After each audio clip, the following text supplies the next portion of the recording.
লোককে VR হেডসেটস পরিয়েছি।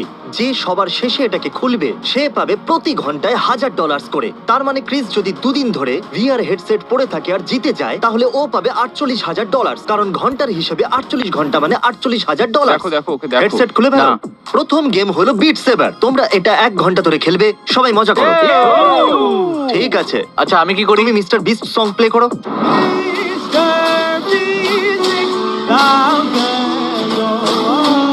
Mister beast. তুমি এরকম ঝুঁকে রয়েছো কেন? কারণ আমি লম্বা আর এগুলো সব নিচে আছে। ঠিক আছে, আমাদের কাছে গ্রিন স্ক্রিন আছে, আমরা যে কোনো কিছু করতে পারি। চলো একটু পেঁয়াজ কেটে দেখি। বাহ, বেশ ভালো করছো। ওহ, এর চুলগুলো এত অদ্ভুত কেন? ये নোটস বাঁচাও। ও ও ও আরে তুমি এটা কি আরে আমি করলে? এটা কি করে দিলাম? আরে ওকে একটা সেফটি স্ট্র্যাপ দাও, ও, না হলে আবার ভাঙবে। ও। তুমি কম করে। এরা এই গেমে খুবই এক্সপার্ট।